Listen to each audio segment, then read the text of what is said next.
Hello, everyone. We are happy to be with you today. My name is Matthew, and I am one of the course instructors or one of the staff behind the scenes. We have Alexander Danahy, who helps us out a lot with tech stuff. And I'll leave it to Professor Impey to welcome you, and then we'll get started with questions. Okay, pleased to be with you again for another live session for the online classes, and the floor is open for your questions on astronomy. Excellent. The first question comes from Wendy, who sent an email. And Wendy would like to know, will there come a time when it will be so redshifted that the information encoded, this is about the cosmic microwave background. She doesn't say that in the question. Will there come a time when the cosmic microwave background is so redshifted that the information encoded will not be available to future astronomers? And at that point, will there be no more evidence of the Big Bang? That's a good question, interesting question. So in the far future, yes, the microwave background radiation will eventually take a character that renders it invisible to us. Now that's quite a long time in the future. So remember, these are the microwaves left over from the Big Bang. They were released to travel freely through space 400,000 years after the Big Bang. And since then, most of the age of the universe, of course, 99.99% of the age since, space has expanded by a factor of 1,000. Those wavelengths have increased by a factor of 1,000, and that will continue as the universe expands. And since it's an accelerating expansion, the redshifting of the microwaves will accelerate also. And so what eventually is going to happen is the microwaves from creation will have redshifted to radio, extremely long wavelength radio waves. Instead of having wavelengths of a millimeter or a fraction of a millimeter, they'll have wavelengths of meters, then kilometers, then hundreds of kilometers. And at some point, as the universe expands at an accelerating rate, the wavelength of the radiation will be larger than the horizon size, which is the distance we can see in any direction before the expansion rate is faster than light. And at that point, the radiation will literally be invisible and undetectable to anyone on this far future Earth in our far future galaxy. And at that point, yes, the primary piece of evidence for the Big Bang that we've had ever since the creation of the universe will disappear from observation. Excellent. The next question is from one of our live participants, and Francine would like to know, how is quantum mechanics used in astronomy?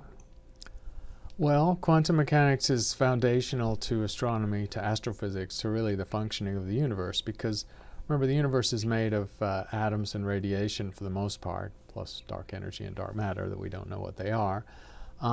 And their behavior can be described successfully by quantum mechanics. So just to give you two examples, the calculation of fusion inside a star, the process that leads to sunlight, where hydrogen in a three-stage process is turned into helium, that process cannot be understood without quantum mechanics. In fact, working out the probability that protons will fuse to form deuterium and then tritium and then helium requires quantum tunneling effects to be taken into account, because if you don't do that, the probability actually seems so low that fusion simply wouldn't occur at the temperature inside a star. So fusion, sunlight, is simply impossible or couldn't be understood without quantum mechanics. And so on. Quantum mechanics, of course, is in the end foundational to chemistry. It's foundational to how atoms interact with each other and retain integrity in molecules, and how interactions between those molecules go. Those also involve quantum mechanics. And also the extreme dense states of stars in white dwarfs or neutron stars can really only be understood in terms of quantum mechanics, because that's extremely dense matter. So could make a list, and it's all from simple things like sunlight to esoteric things like neutron stars, but quantum mechanics appears quite heavily in astronomy. Excellent. Thank you very much. Jorge would like to know, Jorge is on with us live and would like to know if there is any information available on the data that Hayabusa has already sent back to Earth about the asteroid. So this would be the Japanese Right. asteroid mission. So what have we learned from that? The Japanese asteroid return mission, yes, a very interesting sample return. And OSIRIS-REx, of course, is not the only mission doing this, and the Japanese had one previous mission. As I understand it, those samples are not due to get to the Earth until December, and really all the analysis can only be done. It's not designed to be done on board the spacecraft. The spacecraft are minimally configured to just do their job of bringing back a sample. It's not an appropriate place to do analysis because you're going to have a huge lab to do that. And so as far as I know, no scientific results are really in yet from the Japanese mission. We can expect them early next year. Excellent. Thank you very much. Let's see. There was recently a NASA study that led to, or that showed that Earth and the Moon shared a magnetic field around them about 4.1 billion years ago, and that has led to some deposits of atoms near the poles. Can you talk about that, whether that's true and what that means? Yeah, this is a hypothesis, of course, because the impact event that we think led to the formation of the Moon soon after the Earth formed, we don't have a lot of direct evidence for it. But as a formation theory for the Moon, it's quite good because Moon geology does share a lot in common with the mantle of the Earth, which is the material that we think the Moon was made of. And in those early planetary phases, of course, the Earth had a magnetic field, and so some of that fraction of that magnetic field, or those magnetic field lines, would have been entrained by the material that went off to form the Moon. Now we know in the present day Moon, the Moon's magnetic field is essentially zero. It's exceptionally weak. Has no magnetic field, not surprising. It doesn't have a metallic core either, and so no dynamo mechanism to generate or sustain the magnetic field. But it's likely that the Moon did, when it formed, have some small amount of magnetic field that decayed and dissipated over time, and so people are trying to understand that process and how that happened. Excellent, thank you very much. The next question is again from one of our live viewers, and Sai Krishna would like to know, what does microlensing have in common with exoplanet searches? Microlensing is a tool for finding exoplanets. It's probably of the four primary methods, which are, of course, in order of the number of exoplanets found, the eclipse or transit method used by the Kepler satellite. That's found most of the exoplanets. The Doppler or reflex motion method with spectroscopy that found probably a quarter of the exoplanets. Direct imaging has also detected somewhere between 50 and 100 exoplanets, probably close to 100 now. And microlensing has found, I think, 15 or maybe 20 exoplanets. So it's the smallest number of a total of well over 4,000. But they're very important. It's an important method because it complements these other methods by being very sensitive to low masses. So it's in principle possible to find Mars or even perhaps Mercury-mass planets using the microlensing method. Because what's happening here is that a star is passing in front of another star, and if the star that passes in front has planets attached to it, then microlensing of the background star will occur by the foreground star and by its attendant planets. So you look for a large and long time scale, weeks to months, microlensing event, and superimposed on that is a much shorter and shallower microlensing event caused by a planet around that star. It's a very particular signature, so it's impossible to miss. It only occurs once, however. It doesn't repeat, because these are ships that pass in the night, essentially. So you can't get repeated observations, but the signal you see is extremely clear, and so there's no mistaking it for anything else. And so microlensing has had a role in exoplanet work, and it continues to have a role. It relies on very large surveys because the odds of any two stars passing that closely in front one of the other is about 1 part in 10 to the 6 or 10 to the 7. So you need to observe millions of stars at once to have a chance of finding one of them undergoing a microlensing event. Thank you very much. The next question is from Lawrence K., who's on with us live. Lawrence would like to know, is the universe expanding at a rate faster than c, or the speed of light? If so, aren't distant galaxies moving away from us at faster than the speed of light? And so doesn't that mean that matter is moving at faster than the speed of light? Yes, there are parts of our universe where, based on the expansion history, we can say that at the time that light was emitted, they were moving apart faster than the speed of light. And that's true of any 2 points in the universe about for the first 5 billion years after the Big Bang, before deceleration took the expansion rate down. And so those places, yes, mass, it's space-time, of course, that's doing the expansion, not the mass itself. Mass is just carried away by the space-time expansion. Think of galaxies just as markers of invisible space-time. And so those objects, masses like galaxies, are carried away faster than light speed from each other, which means they can no longer communicate with each other or send signals to each other, or if we're on one galaxy, those galaxies would just not be visible to us again.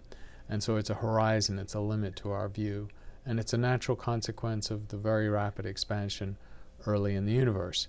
Now, since the expansion is accelerating due to dark energy, this is also the fate of the future, which is that more and more galaxies in the future, the far future, billions of years, will be wrested away from our view because they will be now traveling faster than light speed away from us. So the visible universe through our large telescopes is quite impressive and substantial, but it's going to diminish over time.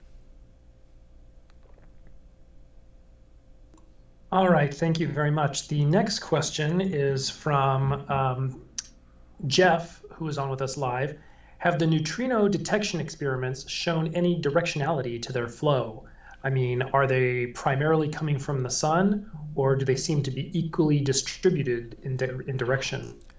Well, the primary neutrino signal historically was from the sun. Those were the first neutrino detection experiments, the first to succeed in detecting neutrinos.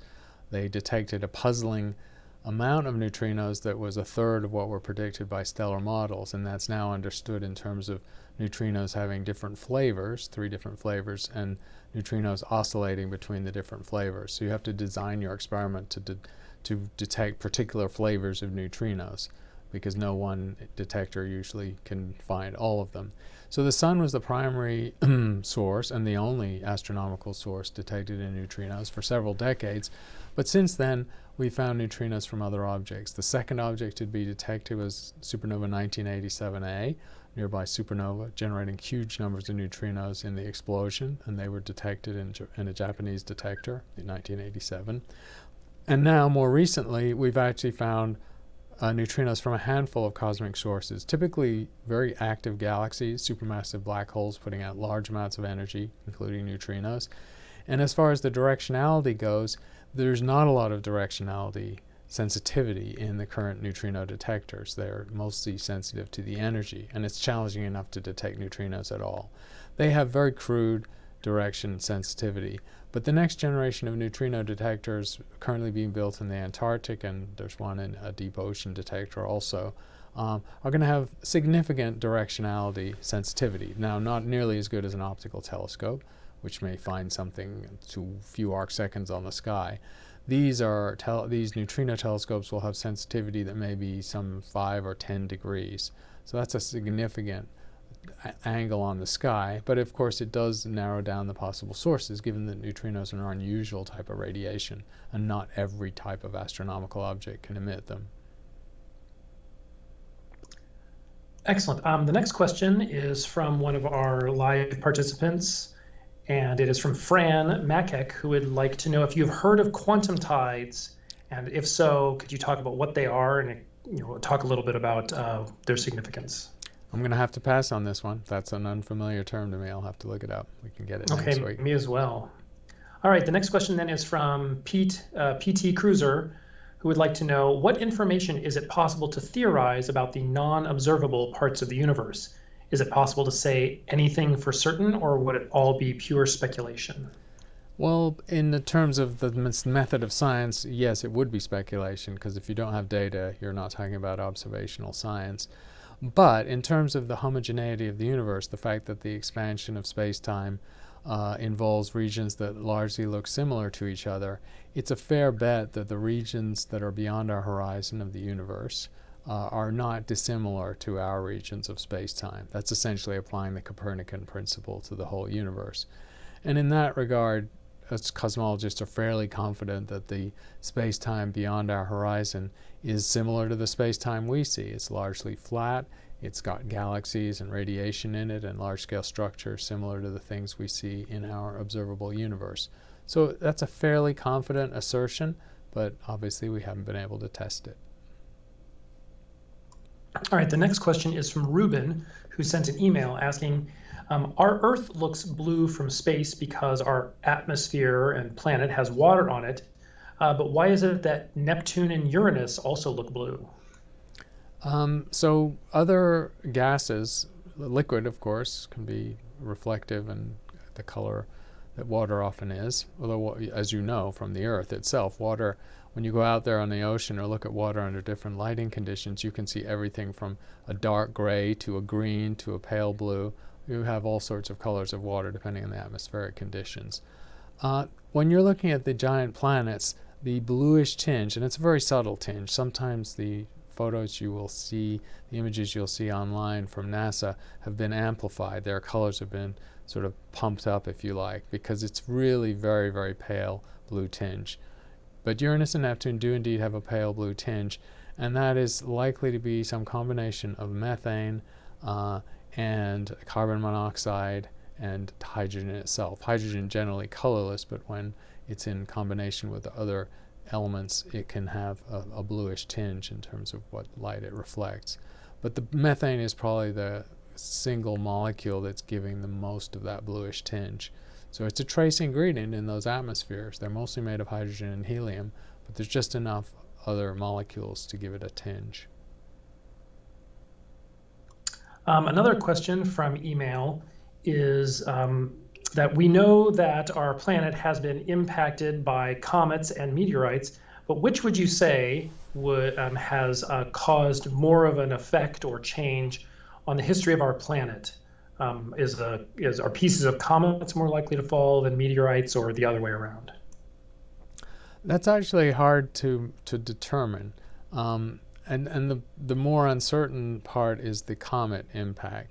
So comets, when they're dried out, comets when they've been in a near-sun situation, so they're volatile, frozen gases or liquids have boiled off over time, and so there's just stony material. They compositionally look very similar to asteroids or near Earth belt asteroids.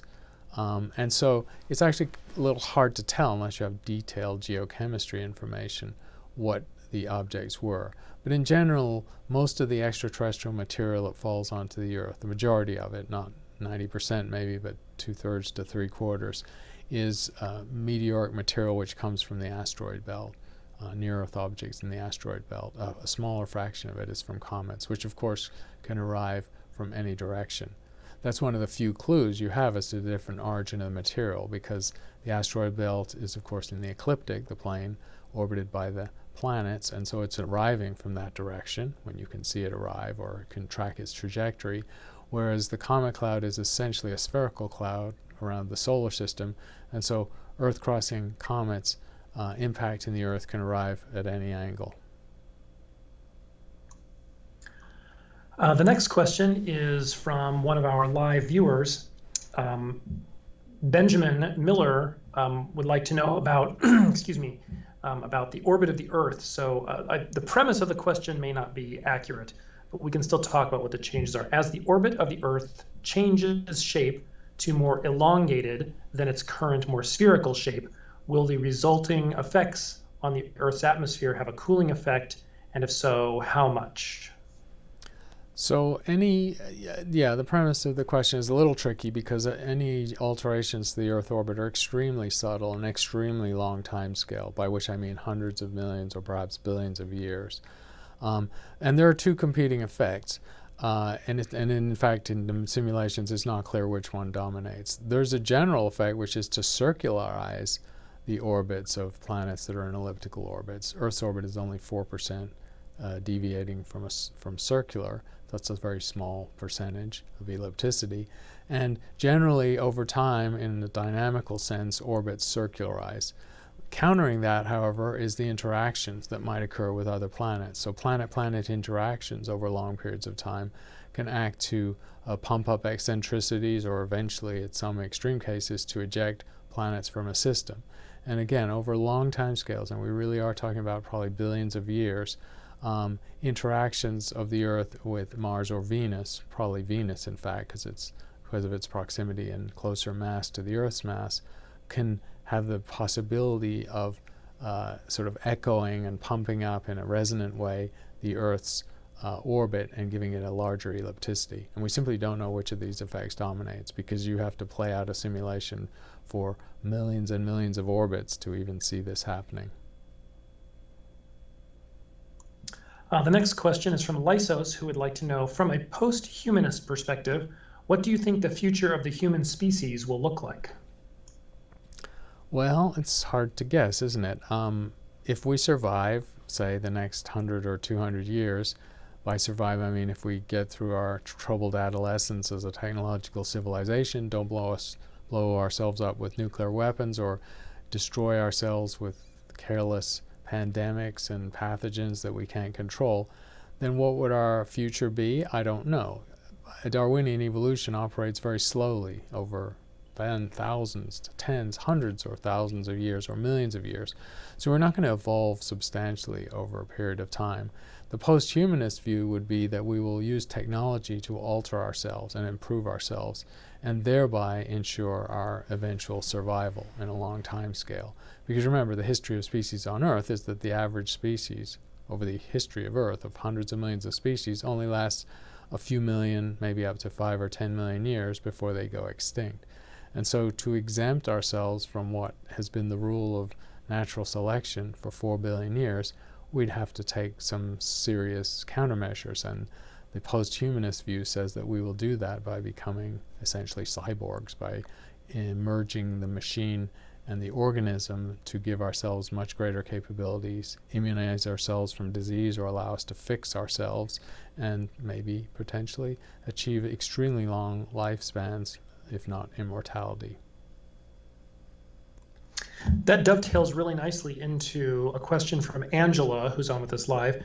Angela would like to know, will artificial life be necessary since for long-range space exploration, since distances are so great, or will we perhaps be able to invent a method to suspend our aging in order to reach the destination, or as you suggest, sort of merge with the machines? Yeah, there's a series of possibilities. Certainly for star travel in the next few centuries, we don't have energy sources that would let us get to the stars in less than centuries or millennia. And so humans cannot survive that. The most likely bet, because we already have rudiments of this technology on Earth used by the medical profession to save people from near-death experiences, resuscitate them after they've fallen into frozen lakes, we've learned that the human organism can be taken to a wait state and put close to suspended animation. So suspended animation experiments have been done on rats and mice and even pigs and dogs, and it's likely that with those animal models we'll eventually be able to have a suspended animation mechanism for humans. And once you have that, of course, you can put people into a wait state, and it doesn't really even matter how long it takes them to get to their destination, as long as you can revive them when they get there. So that's one scenario. The other scenario, of course, is that since robots, can be self-repairing and live forever because they're machines, the cyborg prospect is the one where we merge with the machine and have at our core perhaps our brains or some basic biological components, but mostly we are living as machines, and the machines are fixing the parts of us that need to be fixed. And for that reason, we are able to survive and travel through space to the stars. Either of those might happen. One of them's a little more scary, I think, intimidating to most people, because it gives the idea that we're losing our humanity in some sense. The next question is from one of our live viewers, Varun. Would like to know, in your book Einstein's Monsters, you spoke about the Drake equation And sort of, I guess you estimated that there are around 15 million intelligent civilizations in our Milky Way galaxy. Um, so could those be microscopic Hmm. civilizations? I mean, at what, I guess they're interested in, how many places where um, um, life could exist at all, not just Right. intelligent life. So the Drake equation, is a mechanism for estimating very crudely, since we don't know the factors that go into the Drake equation, just a couple of them, how many intelligent communicable civilizations there are in just our own galaxy at any given time. The calculation you refer to, I'm not remembering it in detail, but that's a very high number that for me to come up with. I imagine there would have been a range, and if I had a range, that might be the very high end of the range. The low end of the range, of course, is 1, which is us, that we're exceptionally rare or unique. And there's really no evidence or data to decide between an abundance of intelligent life, like 10 or 15 million species throughout the galaxy, or just us, and no pen pals, no one to talk to. The truth may be somewhere in the middle. Maybe it's hundreds or thousands. But if it's a modest number like that, there's a very large distance between the average intelligent civilizations, hundreds of light years, maybe thousands of light years. And so communication, which can only take place at the speed of light, is going to take millennia. And that's not a very practical proposition. Travel by spacecraft, given that they can't travel faster than light, will be even slower. So depending on what you think that number is, it could be a very lonely place, the galaxy. And of course, the true answer is we don't know at all. That's why SETI exists, because SETI exists to try and send and listen for signals from these hypothetical intelligent civilizations. So we'll know if they exist without having to travel anywhere, just by listening through space. And so far, these experiments have come up dry after 65 years of trying. The next question is from Yoko Takatomi, who sent an email. Is it essential to have a magnetic field on a planet where we want to colonize? And if so, do you think it's possible to make a magnetic field on a planet which doesn't have one? It's a highly desirable attribute. If you had a set of potential places to visit or colonize, and you had a choice, you would always pick the one that had a fairly strong magnetic field like the Earth's, because it does one huge thing for you. It protects you from the extra planetary environment. The magnetic field of the Earth is a shield against cosmic rays or very high energy radiation from our sun, the star, but also from other stars nearby that might put out high energy radiation, or places even further away in the galaxy that are emitting cosmic rays, high energy particles that can cause damage to cells. So we don't get perfect protection from the magnetic field as a deflector shield, but it's pretty good. And so we'd almost certainly want to pick, if we had a choice, a planet that had that. The alternative of taking an otherwise beautiful planet, habitable in every other way, and adding magnetic field, that's not really a realistic thing to do. It is exceptionally difficult to give a planet a magnetic field. That's like terraforming, only more so, because you actually have to work with the interior of the planet to tether that magnetic field. We don't have any even idea of a technology that could do that. And in the end, you don't actually need to. On the planets that you might live on that don't have magnetic fields, you just have to live in very well shielded habitats to protect yourself from the cosmic rays. Those could be, in the end, large domes containing a city's worth of people. You're not going to protect the whole planet, though. You'll have to live in particular places on those planets. The next question is from Ashby, who would like to know, and I'll expand this a little bit, but the question is, do you have a favorite star or a star that you find particularly interesting? But do you have any celestial object that is a favorite or something that you find is the most interesting? Yes, that's an interesting question. I don't, my work on cosmology tends to be on distant galaxies and quasars and so on. So I don't tend to have favorites among the stars in the night sky or the constellations even. So I would not pick astronomical objects like that. One of my favorite objects is one that was in the news just last year, which is M87, the giant elliptical galaxy in the Virgo cluster, whose black hole, 7 billion solar mass black hole, was imaged by the Event Horizon Telescope. So that was a huge news result, the first picture of a black hole, and it was a huge black hole.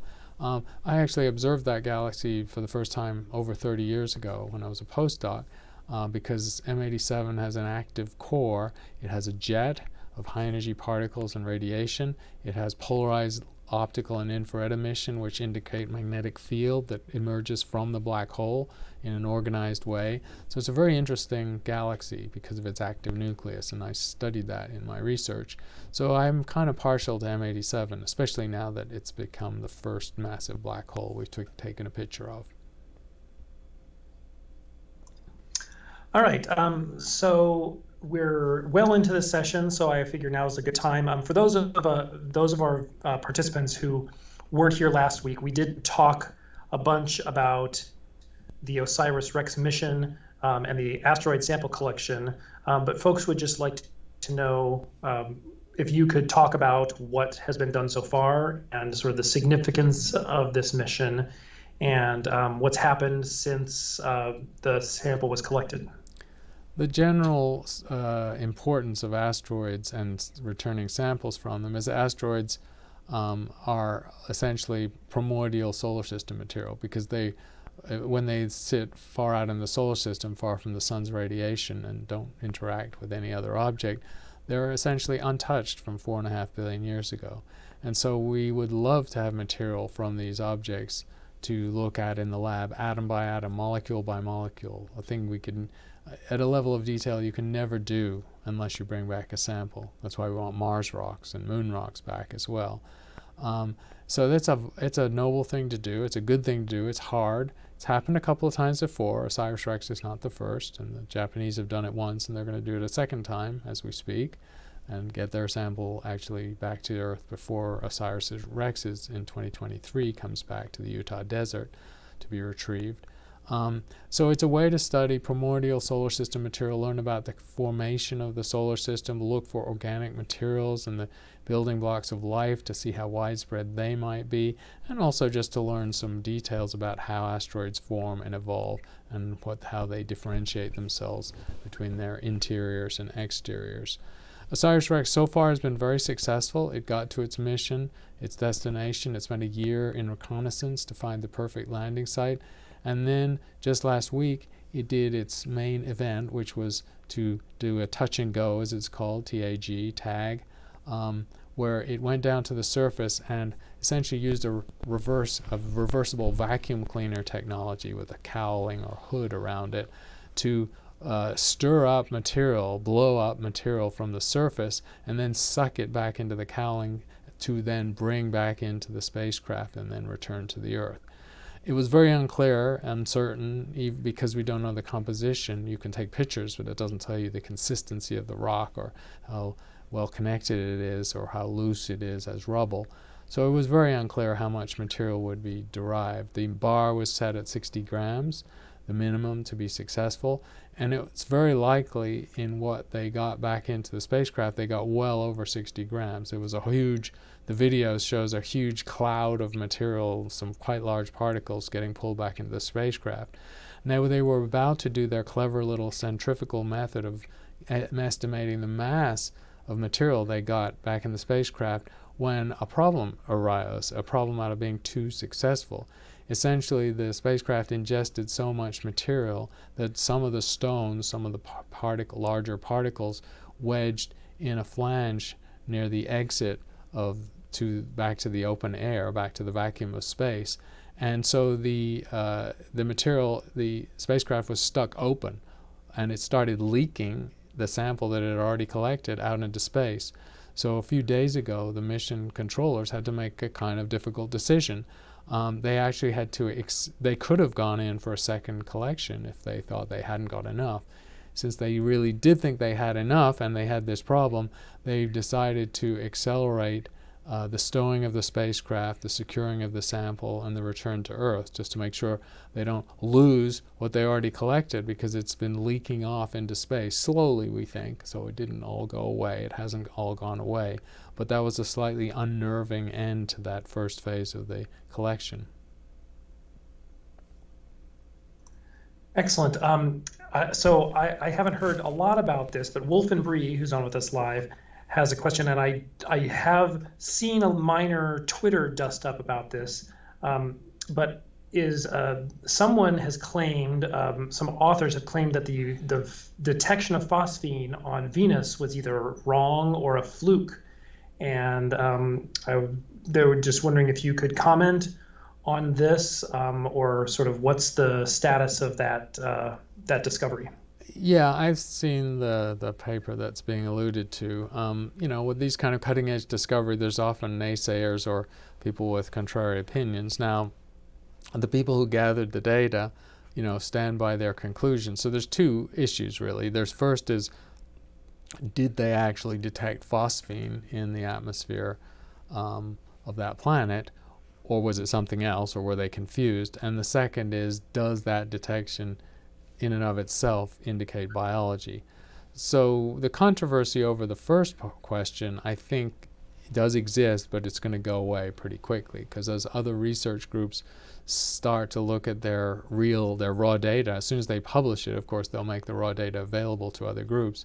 And as soon as others start analyzing their spectral signatures, it'll be clear whether it could be something other than phosphine. So the group is standing by that result, that identification of what they saw, with some high degree of certainty, but not 100%. Science is never 100%. And I think we'll know the answer to that within a few months as others look at their data. The interpretation, however, that is very much up for grabs, and there's a lot of argument about that. The group who published and gathered the data took a fairly strong position that phosphine indicated biology. They were also clear that it was an indirect indication of biology because they didn't know the mechanism by which this phosphine was produced. They were using the analogy of the Earth to say that phosphine on the Earth is only associated with biological processes. It's not, and again, even on the Earth, it's not clear what the actual metabolic mechanism is. It's just an association, guilt by association. So for the interpretation, I think there's much more uncertainty. To say that it indicates biology is a good starting point, but that is by no means certain, and there's people arguing quite a lot about that. And it may not actually be resolved without substantially more data. Gabriel would like to know what exactly how exactly would a supernova occurring near our solar system adversely affect the sun and the planets of the solar system? Well, a supernova, let's imagine it's a type 1 supernova, or a type 2, which is the most luminous kind. So it's a single massive star dying. The luminosity of those supernovae is quite variable, but just imagine it's a average type 2 supernova, single star detonating as it reaches the end of its life. If that event occurred within 20 light years, there would be substantial damage to the biosphere. And that's because the radiation from the supernova, the cosmic rays, high energy particles, including neutrinos, but also other particles, would essentially partially ablate our atmosphere and do significant damage to the ozone layer, especially the high energy photons, the UV photons. And so that would cause a spike in the mutation rate on the Earth's surface. Now, humans or people with technology could sort of protect themselves from it. It's not clear how long the timescale would be for the Earth's atmosphere to repair. So within 20 light years, there's substantial damage to the Earth's atmosphere, and that affects the viability of life on Earth. If it's within 10 or 8 light years, so 2 or 3 times closer, 4 or 9 times more luminous, then you start to get significant damage. Then you're actually then the blast itself might kill organisms on the Earth. Maybe not large creatures like us, but it might decimate the biological substrate of the tree of life in microbes and microbial forms on the Earth's surface and in the very surface layer of the ocean. So these are very damaging scenarios, but the good news is that supernovae that die from massive stars going off are exceptionally rare, because massive stars are rare, and we already know the few massive stars there are near the Earth, and not one of them within 20 light years shows any sign that it's close to its death in a supernova. The next question is from Voyager Z, who's on with us live. And it seems like the question is based on historical observations of objects like Halley's Comet and supernova that have been observed across the globe by many cultures. And they would like to know, is there any extraterrestrial object or sort of stellar or object in the sky that appears and is shared in multiple ancient cultures that we can't find or observe today? Oh, that's an interesting question. I think the answer is no, but I'm not a historical astronomer. I'm not a historian of astronomy, so I'll leave a careful caveat on that. I think it's no because the category, if you just take the category of supernovae, the supernovae that would have gone off close enough to the Earth to be visible to the naked eye and be seen by civilizations on the Earth are also close enough that we would detect the stellar remnants they left behind, black holes or probably neutron stars. And so, for example, the Crab Nebula, which was a supernova that was observed in 1054 and was recorded in rock art in the southwest near where I live, was recorded by the Chinese court astronomers, was seen in Europe but not very well recorded for whatever reason in the medieval times. So that was seen around the world, naked eye object for a couple of weeks, faded, and we know where it is. We know what part of the sky it's in from people who gave accounts at the time, and we've identified the pulsar at the center left behind by the dying star. So for that reason, both because objects in recorded history have some identification of where they are in the sky, at least to the level of a constellation, so that we can pin them down it that way, and because any massive star detonating would leave behind a neutron star, a pulsar, or maybe a black hole, and they're pretty rare in the solar neighborhood, so it's pretty unlikely that anything could have escaped our attention. What's less clear are things like novae, which are flaring stars. So flaring stars, they don't detonate, they don't die, they just undergo brightening by factors of hundreds or thousands, and they can become bright enough to go from being invisible to being among the brightest stars in the night sky, and then they fade again. So there have been a handful of those seen in the historical record, and we've identified them, but in a few cases it was actually quite hard to identify them because currently they're not active and they're quite moderately faint stars, and we just haven't cataloged all the variable stars of different types in the night sky. So I think at the level of novae, our historical record or understanding of what there was going off that ancient people saw might be imperfect. But for supernovae, we probably know all of them. The next question is from Smayana. In the recent findings of water on the sunlit side of the lunar surface, can you talk about how those water molecules are still there and have withstood ultraviolet radiation that's bombarding the moon? Yeah, they have to be protected somehow. It's true. I mean, the water molecules are quite fragile, and so intense UV radiation or cosmic rays bombarding them would dissociate them or disrupt them. So we think they must be protected at some level. Remember that water in a very cold situation, well below freezing, gets as hard as granite. So ice is extremely hard, durable material. And in a place like the moon, it's going to be combined with regolith. You're never going to have pure ice. You're going to have ice rock composite. And the ice rock composite is not just ice mixed with pebbles, it's also mixed with a very fine dust, the lunar regolith. Remember, the surface of the moon is covered with this fine powdery dust that the astronauts stepped into and sunk into a few inches, and it covered their boots and their spacesuits. Well, that dust will also be mixed, and that's caused by pulverizing meteorites and micrometeorites over millions and billions of years. That dust mixing in with the ice forms essentially a dense matrix, and the dust itself will shield the ice and protect the ice from dissociation. So it's because it's really not pure water ice that it can reasonably be preserved in these situations. The next question is from Rudy, RWH, who's on with us live. What is the connection, if any, between dark matter and dark energy? And when do you think we might have a better understanding of either or both of those phenomena? So it's a big question. I'll split it into two for these purposes and just answer the first question, which is there any relationship between dark energy and dark matter?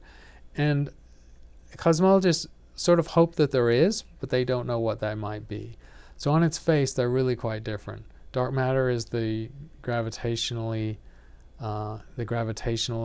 exhibiting particle that binds galaxies together, that causes the universe to have its structure over cosmic time, and that outweighs normal matter, the stuff we're made of, by a factor of 6 or 7. And that's about all we know about it. But it is likely to be a microscopic particle, an extension of the standard model of particle physics. Dark energy is a quantity or an entity that emerges from the vacuum of space. So it's not at all clear what kind of agent it is, except that it causes expanding space-time to accelerate in its expansion. And it acts in opposition to gravity. So it's almost certainly nothing to do with a particle. So on the surface, these things really appear to be quite different. They operate in different senses. One has negative pressure, the other has positive pressure. One is gravitational, the other does not seem to be gravitational. One is a particle, the other does not seem to be a particle. So I would say generally there's no connection between these two things. The question of when we're going to learn more about them is also an interesting one, and the truth is we're getting close to understanding what dark matter is. 5 to 6 years should give us sensitive enough physics experiments to detect the particle we think is dark matter, or if we don't, cause a crisis in physics where we really have to suspect that our gravity theory is wrong. Dark energy is far less clear. There are missions being planned, large ground-based and space-based telescopes, to improve our knowledge of dark matter. But really we have very little to go on. We don't have any detailed properties of it. It appears to be like Einstein's cosmological constant that doesn't vary in direction in space or over cosmic time. But there is a puzzle. Even if these two things are not fundamentally or formally related, there's a puzzle, which is why at this stage in an old universe, the dark energy, in terms of its importance in the cosmic expansion, is about twice the amount of dark matter. In the pie chart of the universe, the dark energy is about 2/3, the dark matter is about 1/3. That doesn't sound very similar. They're a factor of 2 different, but that is very similar, because this is the only time in the entire history of the universe until this point, and then all the way into the infinite future, that is the case. For most of the distant past, dark matter far dominated dark energy because the density of the universe was higher and dark matter exerted more gravity. For the entire future of the universe, dark matter will continue to diffuse through space and be less influential as space expands, and dark energy, which is constant over time, will continue to accelerate the expansion of space and become more and more dominant. So in the far past, dark matter vastly dominated dark energy, and in the future, dark energy will vastly dominate dark matter. And to some people, this coincidence that only at this present time that we're measuring them and talking about it are they about equal in strength is a coincidence that actually demands to be explained. And to answer the obvious question, we don't have an explanation for that right now. The next question is from Varun, who's on with us live. Are you familiar with the exoplanet that is supposed to rain glass? And what exactly does it mean? And how is it possible that glass could fall as rain? Yeah, there are some very wild exoplanets out there. There's one that's supposed to rain glass. There's another one that rains molten metal. And these are not very nice places to be. So these tend to be the hot exoplanets. It's not that hard for a planet to, in principle, rain glass. If you just think of what normal rock is made of, it's made of crystalline material, amorphous and crystalline material mixed in together in a whole set of compounds and composites. And in a situation of heating and cooling, where there's maybe some turbulence and convective motion in an atmosphere, it's quite easy to vaporize or melt the rock, and the crystalline forms will form essentially liquid glass droplets, which then get carried or convected into the atmosphere, and as they fall out and condense, they form little balls of glass, if you like, little beads of glass that then drop to the surface. So they rise molten and they sort of solidify and cool and then fall as beads of glass. And some, of course, that are not made of that same crystalline material will fall as just little particles of rock or dust or pebbles or even rocks. So it's actually a natural process, given the geochemistry of normal rocks, to be able to create glass if you have a very hot environment. And if you, in addition, have convection in your atmosphere, you can whip that stuff up, melt it, and then it falls as molten glass. Or if in a more extreme situation the temperature is high enough to melt metal, which will also exist within rock, nickel, iron, of course, common elements in rocks, then you can have liquid metal or molten metal droplets falling from the sky. All right, so we are needing to wrap up just a few minutes early today, so we'll take one final question. So as soon as you're done answering this, Chris, you can just kind of wrap up and we'll be done. But the final question for today comes from Alam, who has a doubt about Hawking radiation. According to this model, what we observe is because of the ejection of particles which are formed in some kind of quantum disturbance. But then how does this still able to justify mass conservation? That's a good question. I mean, Hawking was a smart man, so we can assume he got this right, and I've read enough about it that I'm pretty sure he did, although it's never been observed. So to be fair, it's a hypothesis or a theory that has not yet been verified observationally.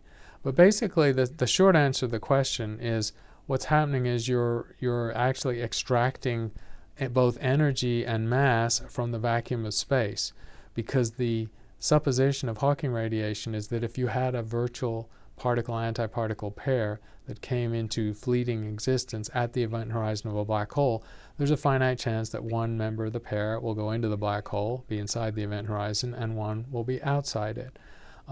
So the answer to the conservation question is that this is not pre-existing material. This is actually material that was borrowed or generated from the vacuum of space. That's the source, if you like, of this radiation and this matter.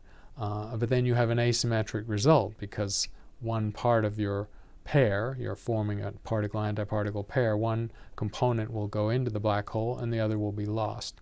So the result is you do have a net loss, because the source of this was the vacuum. So it was a good question to end with, a pretty esoteric one, but appreciate your questions today, and we'll be back with you in the next couple of weeks. We'll plan our next couple of sessions and announce them. And thanks for your questions. Thanks to Matthew for facilitating, Alexander behind the scenes, and everyone stay safe and have a good day. And as you take off, make sure and head over to Twitch. We have a live session, or sorry, like a live stream starting there soon as well, where they'll be talking about some astronomy news, in particular some stuff about the moon. And we also have our last live session archived now on this channel. So check out our previous videos and you can see the last live session if you missed it here. Take care, everybody.